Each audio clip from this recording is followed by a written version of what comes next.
Hello friends, welcome back to my channel. இன்றைக்கி நம்ம பார்க்க போகிறது ரொம்ப ஸ்பெஷலான ரெசிபி கொத்தவரங்காய் தான் செய்ய போகிறோம். இதில் இருக்கிற அவ்வளோ அதிகமான சத்தெல்லாம் பெரியவங்க அதில் சத்துக்காகவே இதை வாங்கி சாப்பிட்ருவாங்க. பட் பிடிக்காதவங்களாம் இதை சாப்பிட்றதும் கிடையாது, குழந்தைங்க இதை தொடுறது கூட கிடையாது. சரி, இன்றைக்கி எல்லாருக்கும் பிடிச்ச மாதிரி இந்த கொத்தவரங்காயில் எப்படிலாம் ஒரு ரெசிபி செய்யலாம் அப்படிங்கிறத பார்க்கலாம் வாங்க. இந்த கொத்தவரங்காயில் மேலே இருக்கிற காம்பையும் கீழே இருக்கிற காம்பையும் அந்த நாரோட சேர்த்தாப்பில் எடுத்துருங்க. இந்த நார் சரியாக வராட்ட இப்படி ரெண்டாக கட் பண்ணி கூட அந்த நாரை எடுத்து க்ளீன் பண்ணிவிட்டு நான் இப்போ இந்த பவுலில் எடுத்து வச்சுக்கிறேன். இது போல் ரிமைனிங் இருக்கிற எல்லா கொத்தவரங்காயும் நான் க்ளீன் பண்ணி நான் பவுலில் எடுத்து வச்சுக்கிறேன். இந்த மாதிரி க்ளீன் பண்ணி எடுத்து வச்சதுக்கப்புறமா நீங்கள் இந்த பவுலில் உங்களுக்கு வேணுங்கிற ஷேப்பில் கட் பண்ணி எடுத்து வச்சுக்கோங்க. நீளமாக வச்சுருந்தாலும் சரி, ரெண்டாக கட் பண்ணி பாதி பாதியாக வச்சுருந்தாலும் சரி தான். இப்போ நாரெல்லாம் எடுத்து வச்சுருக்க இந்த கொத்தவரங்காயில் தண்ணி ஊற்றி நல்லா கழுவி எடுத்து வச்சுருங்க. உங்களுக்கு தூசி ஏதாவது இருக்குன்னா நீங்கள் 2-3 தடவை கூட கழுவி எடுத்து வச்சுக்கோங்க. நான் இப்போ நல்லா அலசிட்டு நான் இன்னொரு பவுலில் அதை மாற்றி வச்சுக்கிறேன்.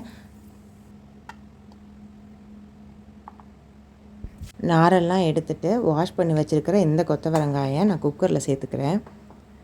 இப்போ குக்கரில் சேர்த்ததுக்கப்புறம் இது முங்குற அளவுக்கு நம்ம தண்ணி ஊற்றலாம். அப்படி இல்லை அப்படின்னா ஒரு 500 ml தண்ணி, அதாவது 2.5 கிளாஸ் தண்ணி இதுக்கு ஊற்றினா போதும். இப்போ இதை விசில் போட்டு இது வேக வச்சுருங்க. அடுப்பு எப்போவுமே மீடியம் ஃப்ளேம்லேயே மெயின்டைன் ஆகட்டும். 2 விசில் வச்சுட்டு நீங்கள் கம்ப்ளீட்டாக அடுப்பை ஆஃப் பண்ணதுக்கப்புறம் விசில் நல்லா அடங்கினதும் இப்போ இதை ஓப்பன் பண்ணி பாருங்கள். கொத்தவரங்காயை வேக வச்ச தண்ணி ரொம்பவே சத்தானதுங்க. அதனால் அதை வச்சு நம்ம வெஜிடபிள் சூப் பண்ணிக்கலாம். அப்படி இல்லைன்னா அது நல்லா ஆற விட்டு செடிக்கு ஊற்றினீங்கன்னா அதுவுமே சத்தாக நல்லா ஆரோக்கியமாக வளரும். இப்போ இந்த சூடான தண்ணியை நான் வடியை விட்டுட்டு கொத்தவரங்காயை மட்டும் தனியாக எடுத்துக்கிறேன். உங்கள்கிட்ட வெந்துருச்சான்னு காட்டுறேன் பாருங்களேன். ரொம்பவே சூடாக இருக்குது. இப்போ நான் காட்டுறது மாதிரி நல்லா வெந்துடும். அதனால் 2 விசில் போடுங்க போதும், அதுக்கு மேலே வேண்டாம். கொத்தவரங்காயில் உள்ள தண்ணியை நல்லா வடியை விட்டுட்டு தனியாக எடுத்து வச்சுக்கோங்க.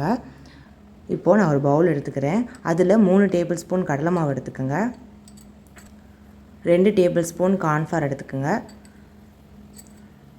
1 சிட்டிகை உப்பு, 1 சிட்டிகை மிளகாய்த்தூள், 1 சிட்டிகை சோடா உப்பு, இது எல்லாத்தையும் நல்லா சேர்த்துட்டு கொஞ்சோண்டு தண்ணி சேர்த்து நல்லா மிக்ஸ் பண்ணி விட்ருங்க. ஆரம்பத்துலேயே நம்ம நிறையா தண்ணி சேர்த்துட்டோம் அப்படின்னா இந்த மாவு ரொம்ப தண்ணியாக போகிறதுக்கு நிறையா வாய்ப்பு இருக்குது. அதனால் நீங்கள் விட்டு விட்டு தண்ணி சேருங்க. நமக்கு ரொம்ப கெட்டியாகவும் வேண்டாம், நமக்கு ரொம்ப தண்ணியாகவும் வேண்டாம். நான் காட்டுற இந்த மாதிரி பதத்தில் இருந்தாலே போதும். இப்போது நமக்கு மாவு ரெடி ஆயிடுச்சு. இது கூட நம்ம வேக வச்சுருக்கிற கொத்தவரங்காய் இது கூட சேர்த்துட்டு மாவையும் கொத்தவரங்காயும் நல்லா மிக்ஸ் பண்ணி விட்ருங்க. ஒன்றோட ஒன்று மாவு சேரணும். கொத்தவரங்காய் தனியாக நிற்காத மாதிரி பார்த்துக்கோங்க. இது போல் நான் காட்டுறது மாதிரி எடுத்து வச்சுருங்க. இப்போ நான் கடாயை எடுத்துகிட்டு எண்ணெய் ஊற்றி காய வச்சுருக்கேன். அதில் ஒவ்வொரு கொத்தவரங்காயாக போட்டு நம்ம பொரிச்சு எடுத்துடலாம்.